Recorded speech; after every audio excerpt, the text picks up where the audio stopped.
I had spent 6 months working tirelessly, clocking in extra hours, pushing beyond my limits.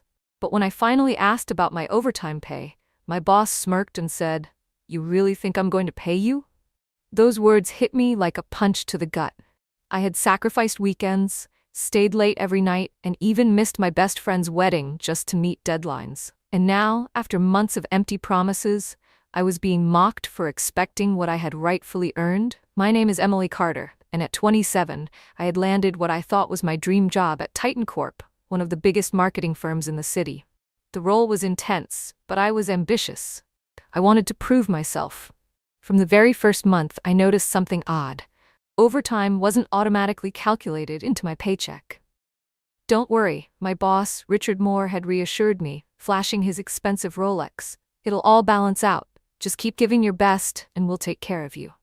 I was naive enough to believe him. At first, I didn't mind. I wanted to show I was a team player. If that meant putting in a few extra hours here and there, fine. But soon, those few extra hours became mandatory late nights and weekends. I'd walk into the office at 8 a.m. and wouldn't leave until 11 p.m. My social life? Gone. My personal time? Non-existent. Whenever I asked about my overtime, Richard had a new excuse. "Next payroll cycle, don't worry. The finance department is working on adjustments. It's just a small delay, hang tight." But now, 6 months in, I was done waiting. That afternoon, I walked into Richard's office, took a deep breath, and asked, "Richard, I've worked over 500 extra hours. I need to discuss my overtime pay." He looked up from his phone, eyebrows raised. Then he laughed. "You need to discuss what?" he scoffed. "Emily, the company has given you so much. Experience, mentorship, a strong resume. And now, you want more?" I clenched my fists. "I don't want more. I want what I've earned." Richard leaned back in his chair, studying me with the arrogance of a man who believed he was untouchable. "Listen, sweetheart, Titan Corp is a place where people prove themselves. If you don't want to put in the effort, I can always find someone else who will." My stomach twisted. Was he serious? "If you don't like it here," he continued, voice dripping with condescension, "you can leave. But don't expect a glowing recommendation. In fact, I'll personally make sure no company in this industry touches your resume." I felt my blood turn cold. This wasn't just about money anymore. Richard wasn't just robbing me. He was trying to destroy my entire career. And that's when I knew I wasn't going to let him win. I could have walked away. I could have swallowed my pride, accepted the loss, and moved on. But Richard Moore didn't just steal my overtime pay. He made it his mission to humiliate me, to make sure I would never work in this industry again. And that was a mistake. I clenched my fists so tightly my nails dug into my palms. My mind raced.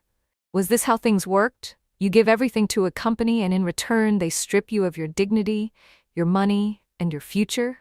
I refused to accept that. But for now, I needed to stay calm. "Understood," I said, forcing my voice to stay even. "I appreciate the opportunity." Richard smirked, satisfied. "That's the spirit." But inside, I was already planning my next move. As I left Richard's office, my mind was spinning. I knew my overtime wages were stolen, but what if I wasn't the only one? I pulled up my email and scrolled through my messages.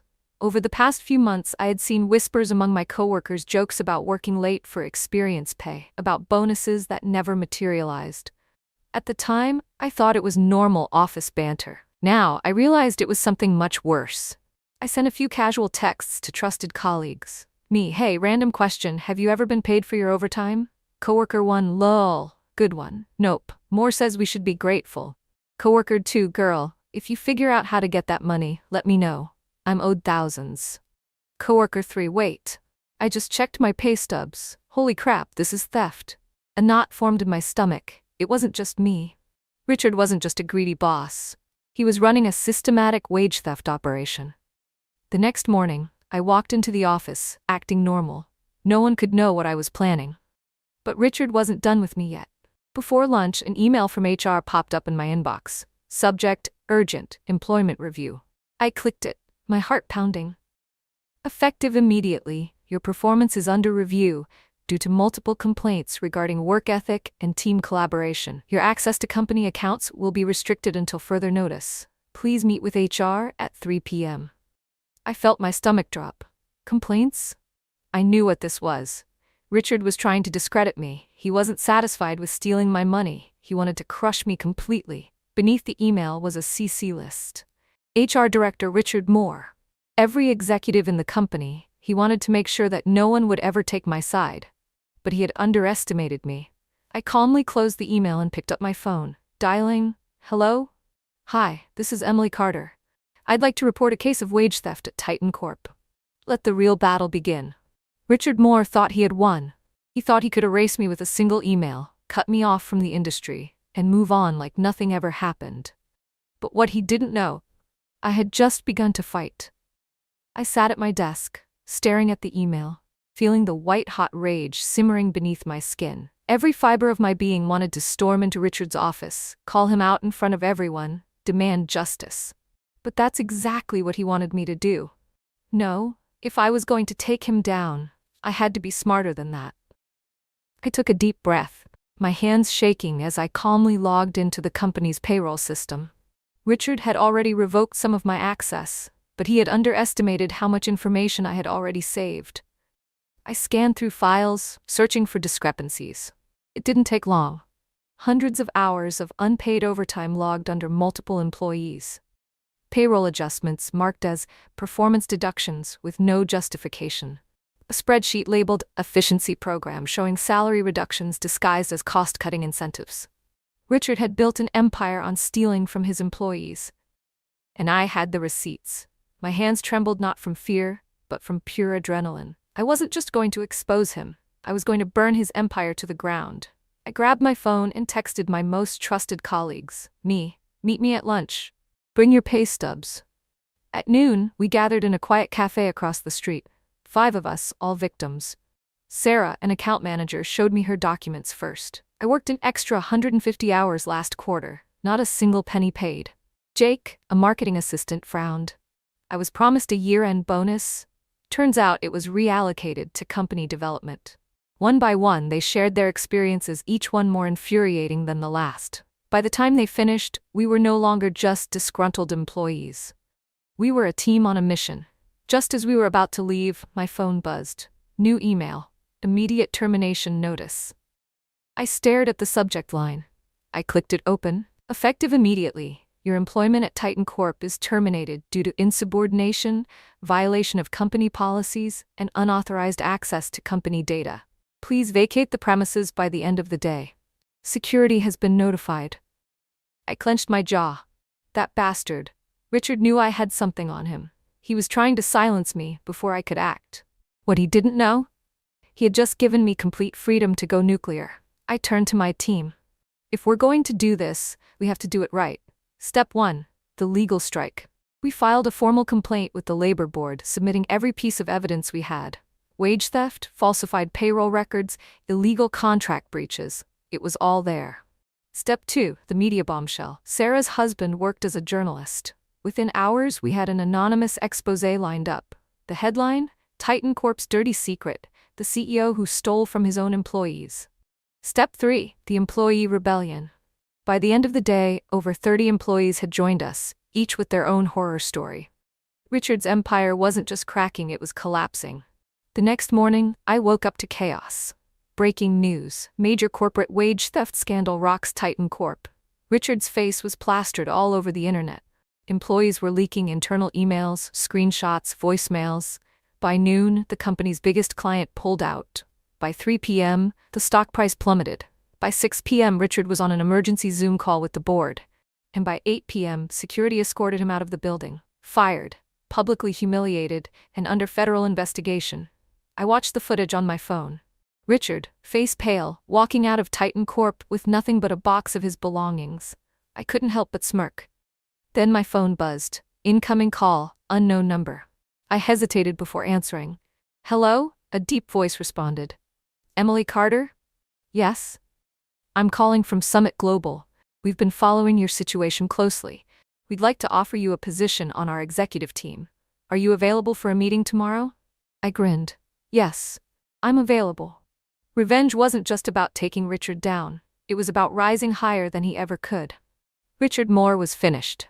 His empire was in ruins, his reputation shattered. But for me, This wasn't just about taking him down, this was about making sure he never had the chance to rise again.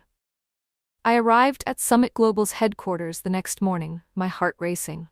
The executive who had called me Daniel Reeves greeted me with a firm handshake. "Emily, we've been watching everything unfold," he said, motioning for me to sit. "And frankly, we're impressed. Not just by your work, but by your ability to dismantle corruption." I smirked. I didn't plan for it to be this dramatic. Daniel chuckled. "Well, that drama exposed one of our biggest competitors. And now we want you on our team." My breath caught. This wasn't just a job offer. This was an opportunity for complete redemption. But before I could respond, my phone buzzed. New email. Class action lawsuit filed against Titan Corp. I clicked it open. Over 50 former employees have filed a joint lawsuit against Titan Corp and Richard Moore for systematic wage theft. Damages are estimated in the millions. I grinned. Richard's nightmare had only just begun. Meanwhile, across the city, Richard sat in his penthouse apartment, watching his life crumble in real time. News anchor Titan Corp CEO Richard Moore has been accused of widespread labor violations. The fallout has led to mass employee resignations and lawsuits. Stock price down 75%. Social media, Titan Corp scandal trending #1 worldwide. Richard's hands clenched into fists. This couldn't be happening. His phone rang. It was his lawyer, Mark Hastings. "Richard, we have a serious problem." "No kidding, Mark. Tell me something I don't know." "The board is moving to cut all ties with you. They're putting the entire scandal on your shoulders." Richard's blood ran cold. "They can't do that. They already have." By the end of the day, Titan Corp filed an internal motion to permanently blacklist Richard from any future employment within the industry. The SEC opened an investigation into financial misconduct. And then, the biggest blow of all. New email. Due to multiple legal actions and financial losses, Titan Corp is officially filing for bankruptcy. Richard's empire was gone, his assets were frozen, and within 24 hours his home, his cars, his lavish lifestyle, everything was stripped away. A week later, I walked into my new office at Summit Global, overlooking the city skyline. "Incoming call, unknown number," I answered, expecting another reporter. Instead, I heard a familiar voice, shaky, desperate. "Richard, Emily? I need your help." I nearly laughed out loud. I need a job. I have nothing left." I let his words hang in the air, savoring every second. Then, with the same smirk he had once given me, I replied, "You really think I'm gonna help you?" Click. Justice wasn't just served, it was poetic. Richard Moore had spent years stepping on people, stealing from them, crushing them under his arrogance. He thought he was invincible, but now he had lost everything. His power, his money, his name, and the irony, he had done it all to himself. As I placed my phone down after his desperate call, I couldn't help but smile. The same man who had mocked me, belittled me, and tried to destroy my career was now begging for my help.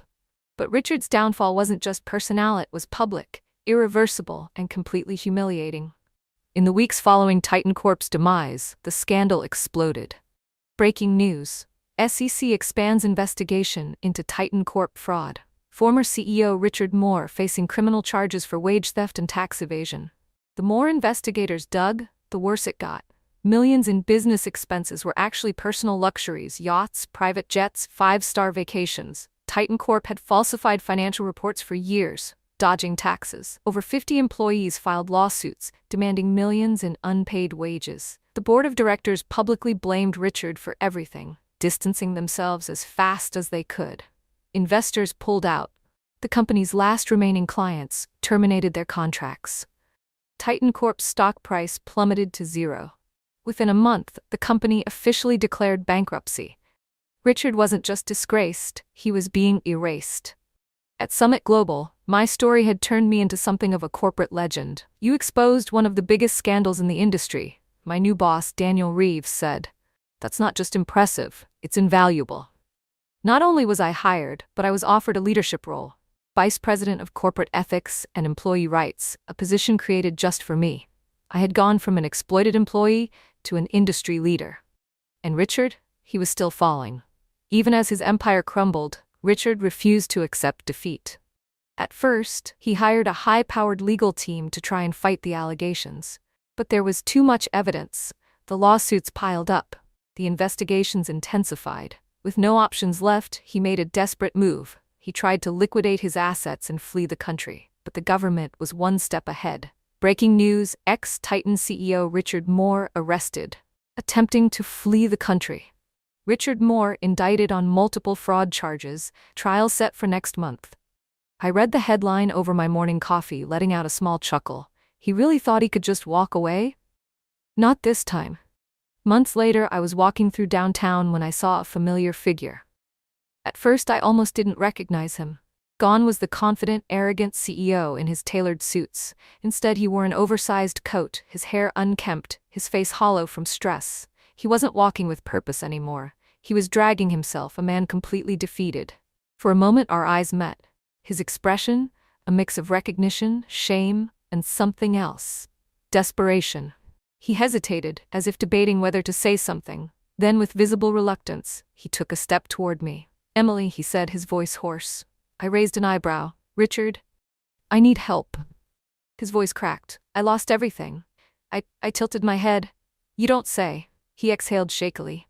"Listen, I know I wasn't the best boss, but I just need something small, a recommendation maybe. I just need one company to take me back." He was pleading. The same man who had mocked me for asking for my wages, the same man who had laughed in my face while ruining my career. Now, he was standing in front of me, begging. For a brief second, I almost felt sorry for him. But then I remembered everything he had done. I let the silence stretch, watching him squirm. Then, I leaned in slightly, lowered my voice, and said, "You really think I'm going to help you?" His face fell completely. I gave him a smile, polite, detached, victorious. Then, without another word, I turned and walked away. No anger, no dramatic speeches, because I didn't need to say anything. I had already won. Breaking news: former Titan Corp CEO sentenced to 15 years for fraud and tax evasion. As I sipped my coffee, I watched the news coverage of Richard being led away in handcuffs, his face pale, his eyes empty. The man who once thought he controlled my future no longer had one of his own. Revenge wasn't just about taking him down. It was about proving I never needed him to succeed. And in that moment, I knew. I had won more than justice. I had reclaimed my power. Some people say revenge isn't worth it, that success is the best revenge. But let me tell you, watching Richard Moore's entire empire collapse under the weight of his own greed, that was satisfying in a way I never imagined. I sat in my new office at Summit Global, staring at the city skyline. The same city where, just a year ago, I had been exploited, belittled, and discarded by a man who thought he was untouchable. Now, I was sitting in a corner office, leading a division dedicated to protecting employees from corporate abuse. It was poetic, really. But even as I moved forward, I couldn't help but reflect on how far I had come. Breaking news: Richard Moore found guilty on all charges, sentenced to 15 years in federal prison. The headline flashed across my screen, but I barely reacted. I had already made peace with the fact that Richard was finished. His fortune? Gone. His reputation? Destroyed. His name? A cautionary tale in business schools. Titan Corp had crumbled into dust, its remaining assets liquidated to pay off lawsuits. Former employees had finally received their stolen wages, and new regulations were being introduced to prevent similar abuse in the industry. The impact of the scandal went beyond Richard, it changed the industry. And I had been the one to light the match. One afternoon, I received an email from a university professor. Subject: case study on corporate corruption. Interview request. I opened it, eyebrows raised. "Dear Miss Carter, your story has become a pivotal case study in business ethics courses nationwide. We would love to invite you to speak at our upcoming seminar on corporate accountability." I let out a soft laugh. My downfall had become my legacy. I agreed to the interview. And before long, my inbox was flooded with speaking invitations, book deal offers, and even a documentary proposal. I never set out to be a symbol. I had just wanted justice. But now I had a platform to make real change. A few months later, I received one last unexpected message. Subject: request for correspondence, Richard Moore. I stared at the screen, debating whether to open it. After a long pause, I clicked. "Emily, I know I don't deserve your time, but I had to try. Prison is different than I imagined. I've lost everything. I don't expect forgiveness, but I need to ask, was I really that terrible? Did I deserve all of this?" I exhaled sharply. This man had stolen from me, tried to ruin my career, laughed in my face, and now, from behind bars, he was searching for validation, for absolution. I closed the email without responding, because the truth was, I didn't care what he thought anymore. People always say success is the best revenge, but for me, revenge wasn't just about winning. It was about proving that he never had power over me to begin with. I didn't need Richard Moore's acknowledgement. I didn't need his apology. I had already won. And that was enough. Revenge wasn't just about making Richard Moore pay for what he did. It was about proving that no matter how much power someone thinks they have, the truth will always catch up to them. I had won. But as I sat in my office overlooking the city skyline, I realized this victory wasn't just mine. After Titan Corp's collapse, something incredible happened. Other employees, not just from Titan, but from companies across the industry, started coming forward. Reports of wage theft skyrocketed. New labor laws were passed to protect workers. Executives at other companies were being investigated for similar crimes.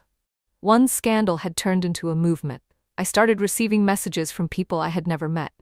Your story gave me the courage to stand up to my own toxic workplace. Because of what you did, my company changed its policies. You proved that we don't have to stay silent. For the first time, I realized this wasn't just about Richard. This was bigger than me. As for Richard, after his sentencing, he disappeared from the public eye. His name, once feared in the corporate world, was now nothing more than a footnote in a cautionary tale. I never heard from him again, and I never cared to. Looking back, I realized this journey had taught me more than I ever imagined. Lesson number 1. Power is an illusion. People like Richard Moore thrive on fear. They convince you that they're untouchable, but in reality, they're only as strong as the silence of those around them. Lesson number 2. The best revenge isn't just winning, it's making sure no one else suffers like you did. I didn't just take Richard down. I helped change an industry. Lesson number 3. Never underestimate your own power. I once thought I was just an employee, powerless against the system. I was wrong. One voice can start a revolution.